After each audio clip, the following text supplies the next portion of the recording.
Bismillahirrahmanirrahim. Assalamualaikum warahmatullahi wabarakatuh. Berikut ini adalah bimbingan konseling antara guru dan siswa yang tidak mau melanjutkan sekolah akibat tidak naik kelas. Ya, bagaimana kabarnya hari ini, Siska? Alhamdulillah baik, Bu. Kalau boleh tahu, ada perlu apa ya Ibu ke sini? Oh iya, saya datang ke sini karena saya mendengar dari teman-teman Siska bahwa Siska itu sudah tidak masuk sekolah dalam beberapa minggu ini. Apa benar begitu, Siska? Iya, Bu, benar. Bagaimana dengan nilai rapor Siska? Saya tidak naik kelas, Bu. Nilai rapor saya jelek semua. Jadi itu yang menyebabkan sehingga Siska tidak mau masuk sekolah lagi. Iya, Bu. Saya malu karena saya tidak mau diejek sama teman-teman saya yang lain.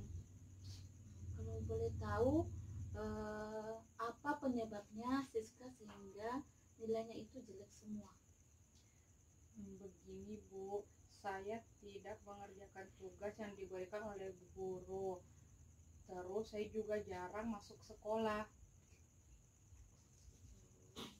Jadi begitu ya. Jadi dengan perbuatan Siska itu, apa Siska menyesali perbuatan dengan kejadian yang sudah terjadi sekarang? Iya, Bu. Nah, sekarang Siska kalau menyesal harus dirubah cara belajarnya ya. Iya, Harus Bu. rajin belajar, lebih giat lagi, dan selalu mengerjakan tugas-tugas apa yang diberikan oleh Bapak dan Ibu gurunya di sekolah ya. Iya, Dan Bu. sekali-kali jangan coba-coba bolos dari sekolah ya. Iya, Bu, saya tidak akan mengulanginya lagi. Siska, kamu sekarang tidak perlu malu dan tidak perlu minder sama teman-temanmu, dan tidak boleh pesimis, harus optimis. Siska, kamu harus sekolah ya. Iya, Bu. Kalau kamu tidak sekolah, bagaimana kamu meraih cita-citamu untuk menggapai masa depanmu? Ingat ya, bahwa menuntut ilmu itu wajib bagi setiap muslim, baik laki-laki maupun perempuan. Jadi kita itu dituntut harus menuntut ilmu, mencari ilmu sebanyak-banyaknya, dimanapun dan kapanpun. Ya Siska ya. Iya, Bu. Bagaimana Siska? Tetap sekolah ya. Siska, dengar ibu ya. Ingat, orang tua kita itu telah mengandung kita selama kurang lebih 9 bulan. Terus dia melahirkan kita. Begitu susah payahnya dia melahirkan kita. Lalu menyusui kita. Walaupun dia tengah malam, dia bangun menyusui kita. Terus dia membesarkan kita. Sehingga Siska sudah seperti ini sekarang. Apakah Siska sudah membalas budi orang tua? Iya, Bu. Maafkan saya, Bu. Saya tidak akan mengulanginya lagi. Mulai sekarang, saya akan rajin-rajin untuk datang ke sekolah. Saya juga akan dengan giat mengerjakan tugas-tugas yang diberikan dan tidak bolos lagi, Bu. Nah, ini yang ibu suka dari Siska. Nah, sekarang dengarkan ibu baik-baik ya. Jadi Siska sekarang itu tetap bersikap optimis, tetap berpikir positif, hilangkan rasa malu, dan teruslah berjuang mencari ilmu untuk mencapai masa depan yang gemilang, untuk kebahagiaanmu baik di dunia maupun di akhirat, dan untuk membahagiakan kedua orang tua. Ya Siska ya.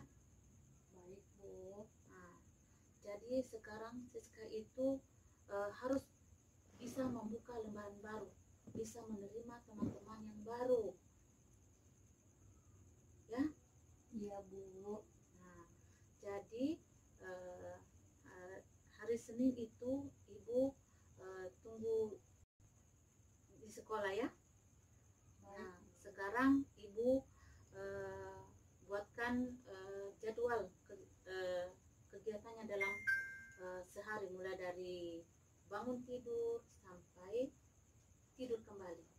Jadi sekarang Siska dengar ibu ya, dan nanti dibuat tersendiri jadwalnya ya.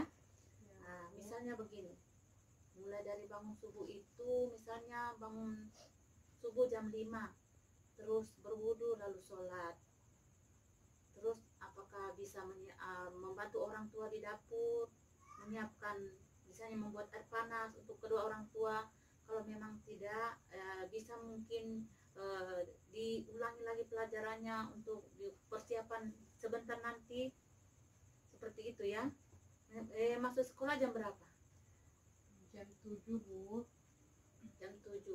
Berarti buat jadwal jam 6.30 itu sudah harus berangkat dari rumah, dan jam 7 sudah harus berada di sekolah. Harus begitu ya, dibuatkan jadwal. Terus pulang sekolah jam berapa? Pulang sekolah jam 4 Bu. Jam 4. Berarti buat lagi jadwal. Sholat zuhur dan asar itu diadakan di sekolah dan dilaksanakan secara berjamaah, dan bergabung siswa dengan guru-guru di sekolah. Oke ya? Nah, setelah itu pulang sekolah jam 4. Berarti sudah dipersiapkan. 4.30 itu sudah harus ada di rumah. Ya? Nah, jadi tiba di rumah, istirahat sebentar. Setelah itu mandi. Setelah itu jam 6.30 sholat maghrib. Habis sholat maghrib, saya mengaji walau hanya sedikit. Itu diprogramkan memang. Ya?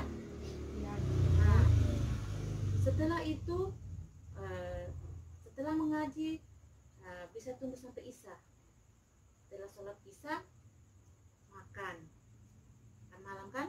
Setelah makan malam itu kerjakan tugas-tugas yang diberikan oleh bapak dan ibu gurunya dari sekolah.